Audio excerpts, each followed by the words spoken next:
les politiques, les affaires étrangères, la justice, les sociales, ce sont des choses que les Européens qui nous ont enseigné la démocratie ont tirées de la Bible. Pourquoi les sociétés occidentales ont des problèmes aujourd'hui? Parce qu'avec l'évolution, les sociétés occidentales ont voulu remettre en cause les fondements de leur société. Parce que les fondements de leur société tirent leur origine de ces livres. Donc du coup, un homme de Dieu ne peut pas se positionner comme un culte parce que Dieu n'est pas un culte.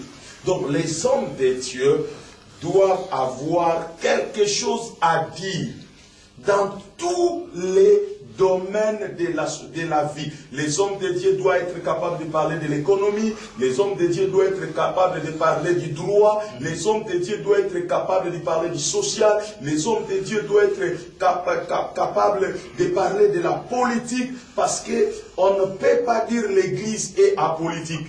Mais comment une institution peut être apolitique s'il est géré par les politiques?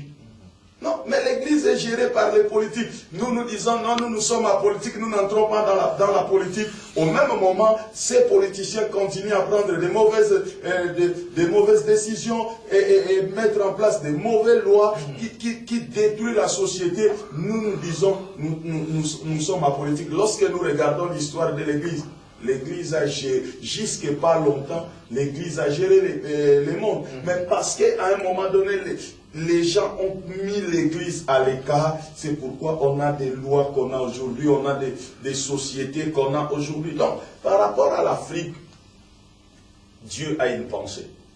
Si les hommes de Dieu écoutent Dieu, sont connectés à Dieu, peuvent avoir une pensée par rapport au cinquantenaire, par rapport au jubilé que l'Afrique est en train de passer. Le bilan peut être tel qu'il est, mais le problème, les Africains ne doivent pas s'éterniser au bilan. Parce que l'ère de bilan est déjà passée depuis longtemps. Parce qu'en Afrique, on fait le bilan tous les jours. Quand on se réveille le matin et qu'on ne sait pas ce qu'on va manger le soir, c'est déjà un bilan. Où est-ce qu'on y va? Donc l'ère des bilans est déjà passée il y a longtemps. Maintenant, la question doit être demandée à l'Église. Quelles sont la pensée de Dieu actuelle par rapport à l'Église d'Afrique pour que les bilans qu'ils ont fait depuis une vingtaine, une trentaine d'années puissent les amener dans la prospérité, puisse les amener dans le développement. C'est là plutôt le problème. Les bilans, on les fait tous les jours en Afrique. Les bilans, on les fait tous les jours en Afrique parce que le problème, c'est quoi? Lorsque vous êtes dans une société où c'est la loi du plus fort qui règne, l'homme fait les bilans tous les jours. Et c'est vraiment dans ce sens-là que nous pouvons aborder les jubilés de l'Afrique. Parce que pendant qu'on dit 50 ans d'indépendance, mais nous devons nous poser la question, c'est quoi l'indépendance? C'est quoi l'indépendance? Et nous allons nous rendre compte que l'Afrique n'a jamais été indépendante. Pourquoi l'Afrique n'a jamais été indépendante? C'est parce que j'étais là en tant que colonisateur. Dès que je quitte, je prends un de tes frères, je le remplace en colonisateur. Donc ce n'est plus l'homme blanc qui nous colonise, mais c'est le chef de tour. Donc à chacun son tour de coloniser l'Afrique. Et on colonise, on continue à coloniser l'Afrique, pas pour l'intérêt de l'Afrique, mais pour l'intérêt de l'Occident. Parce que regardez, lorsque vous regardez, vous allez vous rendre compte que beaucoup de politiques des pays africains sont mises en place au Parlement européen, Parlement belge, Parlement français. Ils nous dictent des choses et du coup, on nous enlève la culture, on nous enlève l'identité. Le problème de l'Afrique, c'est le problème de l'identité. On n'a pas l'essence de l'identité. Les plus grands problèmes sur lesquels on doit traiter, c'est le problème de l'identité africaine. En fait, qui sommes-nous? Parce que si on ne sait pas ce qu'on est exactement, on ne peut pas aller plus loin. On est bloqué. Avant même de commencer, on est bloqué. Donc voilà, jusque-là, ce que je peux dire par rapport à ces Julien. Ok, papa, on vous écoute. Ben, le bilan de 50 ans, c'est comme m'a dit Alfred, je ne peux pas reprendre ce qu'il a dit.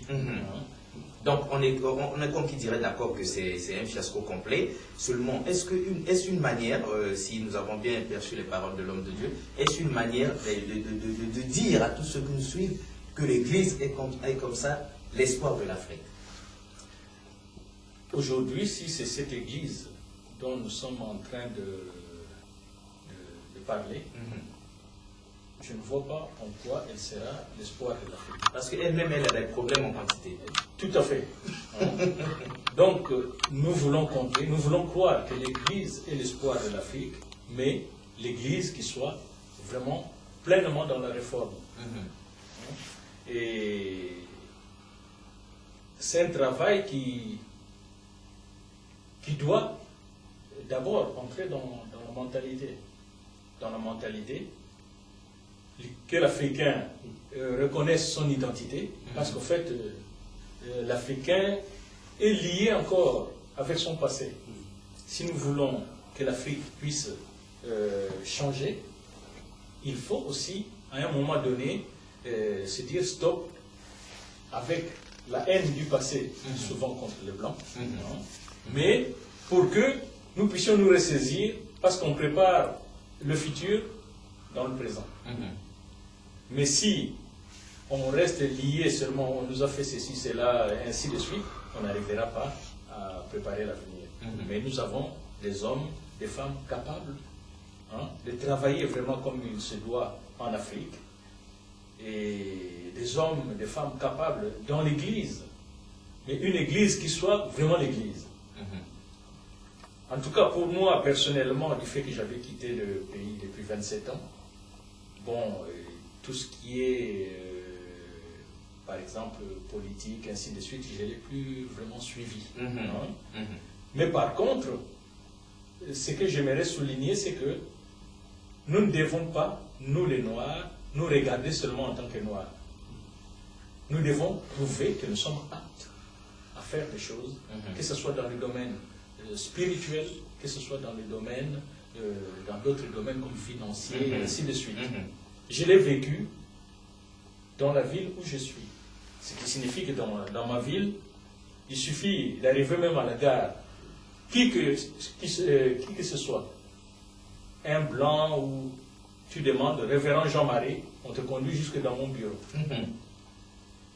Il suffit que j'ai un petit souci, je peux joindre les autorités de la ville et le représentant du gouvernement dans la ville, dans le département. Pourquoi? C'est parce qu'il y a eu quelque chose que j'avais affronté, toujours dans le cadre de l'apostolat, qui avait dépassé même les autorités. C'est d'accueillir 600 personnes qui ont fui la guerre du Soudan et de la guerre du Darfour en France. Je suis la première personne qui a fait ce travail. Alors que l'État français était indifférent vis-à-vis de ces gens-là. J'ai accueilli des Guinéens, des Tchadiens, des Centrafricains, jusqu'aux Botswanais. Lorsque j'ai dit accueillir, ce n'est pas qu'on se voit et puis on se dit au revoir après 10 minutes. Il faut les loger, les héberger, faire leurs démarches administratives, et qu'ils apprennent la langue. Et j'ai fait cela sans l'aide de l'État. Et ça changeait, ça bouleversait même la mentalité des autorités. D'ailleurs, c'est pour cela que j'ai sorti un livre au mois de janvier 2010, du Darfour à Arras. Mais, par rapport même